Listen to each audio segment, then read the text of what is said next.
KTV 생방송 국민의 몫시대 계속해서 금감원과 함께하는 생생경제를 이어가겠습니다.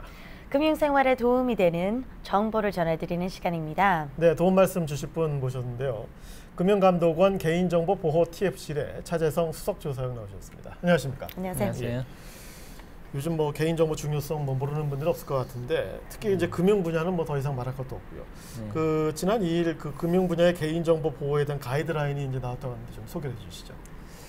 예, 그동안 금융회사에서도 해킹이나 개인정보 유출로 이제 몇 차례 사고가 있었는데요. 네.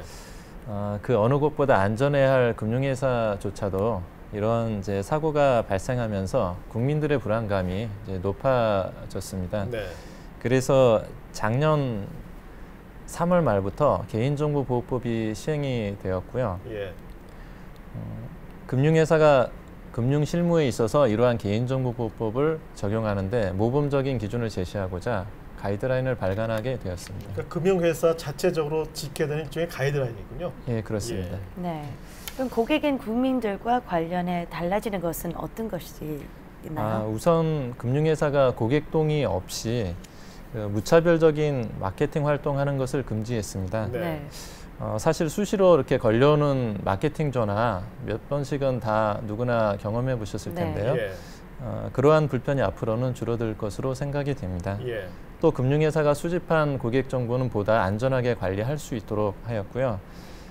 그리고 명확한 업무 처리 기준을 마련하게 되어서 고객 서비스나 민원 처리가 더 신속해질 것으로 생각이 됩니다. 예. 지금 뭐 수시로 대출 좀 받으라고 전화 참 많이 오고 예. 그런 것 좀 줄어드는 겁니까? 예, 그렇게 생각됩니다. 예. 네. 주요 내용은 어떤 것들이 있는지요? 예, 우선 개인정보보호법과 신용정보법 그리고 기존에 금융 관련된 법령들이 많이 있거든요. 예. 이러한 법령 간의 적용 관계를 명확히 하였습니다.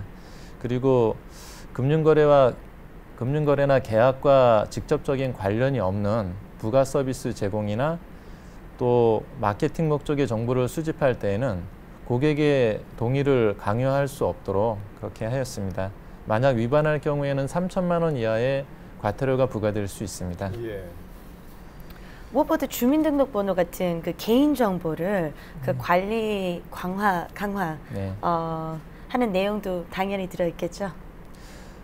예, 기존의 신용정보법이나 전자금융거래법에서는 이러한 주민번호에 대한 암호화가 의무화가 아니었었거든요. 네. 그런데 이번에 개인정보보호법에서는 주민등록번호를 암호화를 하도록 의무화를 하고 있는데 그럼 어느 법에 따라서 암호화를 해야 하는지 하지 말아야 되는지 이런 논란이 있었습니다. 네. 그런데 이번 가이드라인에서는 주민번호에 대해서도 반드시 암호화를 하도록 그렇게 정했습니다. 예. 그럼 그동안 그렇게 안 했던 거는 금융회사에서 이렇게 암호화하는데 좀 어려움이라든가 그런 것들이 있었던 건가요?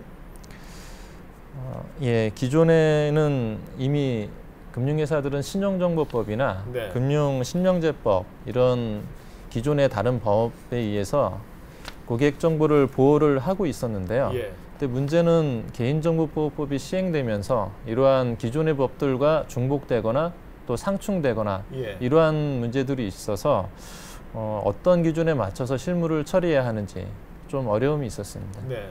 그 우선순위를 이제 좀 가이드라인 통해서 이제 정해졌다 이렇게 보면 됩니다. 예, 그렇습니다. 그럼 말씀하신 문제는 그 가이드라인 발간으로 완전히 해결되는 건지 그리고 또 앞으로 관련 법률이 바뀌면 또 어떻게 되는지 말씀해 주세요.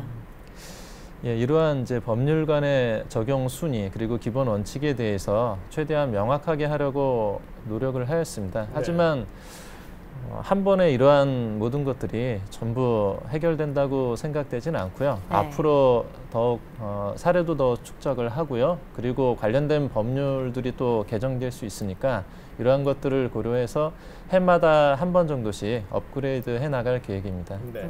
어쨌든 뭐 농협에서도 뭐 개인정보 이렇게 누출되고 나고 있었는데 그런 것들이 이제 앞으로 좀 철저히 좀 대비를 좀 해야 될 것 같고 또 금융회사의 개인정보 문서 관리 강화 방안을 발표됐는데 이건 어떤 뭐 문제가 좀 있었습니까? 예, 방금 말씀하신 듯이 최근에 한 금융회사 지점에서 그러한 종이 문서를 폐기하는 과정에서 개인정보가 유출되었다고 보도되는 사례가 있었고요. 이에 따라서 금융회사들에 대해서 전반적으로 조사를 실시하게 되었고요. 그 조사 결과를 분석해서 개인정보 문서 관리를 강화하도록 하였습니다. 네. 그럼 지금 말씀하신 조사 결과 개인정보 문서 관리는 어떻게 되고 있다고 나왔나요? 예, 은행, 증권, 보험, 신용카드사 포함해서 한 165개 정도 회사를 조사를 해봤는데요. 조사 결과 개인정보 문서 파기 관련된 수준은 전반적으로 양호한 것으로 나타났습니다. 네. 하지만 개인정보 파기 업무를 외부 업체에 위탁해서 폐기를 하는 과정, 이런 과정에서 외부 업체에 대한 관리가 상대적으로 미흡한 것으로 나타났습니다. 네. 그럼 그 미흡한 그 폐기 업체 그 관리가 좀 강화가 돼야 되겠네요. 예, 그렇습니다. 예. 그 내용이 좀 포함이 되어 있습니까? 예, 외부 업체와 계약을 할 때는 반드시 필수 기재사항이 포함된 그런 문서에 의해서 계약을 하도록 하였고요. 그리고 금융회사의 개인정보 보호 책임자의 책임하에 반드시 수행하도록 강화를 하였습니다. 네. 그렇다면 앞으로 개인정보 문서가 유출되는 사고가 없어진다고 생각하면 안 되겠죠? 어떻습니까? 예, 이번에 아무래도 관리가 강화되는 만큼 대량 유출 사고라든지 이러한 사고는 이전보다 훨씬 줄어들 것으로 생각이 됩니다. 하지만 만일의 사고라는 것은 언제든지 있을 수 있는 거거든요. 그래서 항상 철저히 대비를 해야겠습니다. 네. 종이로 된 거야 물론 이렇게 폐기 처분하고 태워버리거나 없애면 되는데 이 컴퓨터 하드디스크나 이런 쪽에 관련되어 있는 이런 그 정보 파일들 이런 것들은 어떻게 좀 관리 좀 해야 될까요? 기존의 전자적인 형태로 된 문서에 대해서는 신용정보법이나 전자금융거래법을 통해서 지속적으로 지도를 하고 있어 왔습니다. 그리고 새롭게 시행된 개인정보보호법에도 이러한 안전성 확보 조치와 관련된 내용들이 있고요. 앞으로 이러한 규정들을 잘 준수할 수 있도록 금융회사를 계속 지도해 나가겠습니다. 예, 알겠습니다. 사실 은행이나 이런 보험회사, 증권회사, 금융회사는 국민들이 가장 안전하길 바라고 있고 또 안전하다고 믿고 있는 곳 중에 하나입니다. 이번 가이드라인 발간을 계기로 해서 국민의 소중한 개인정보 보호에 더 많은 노력을 기울였으면 하는 그런 생각입니다. 네, 도움 말씀 주신 차재성 수석 조사역 감사합니다. 고맙습니다. 네, 감사합니다.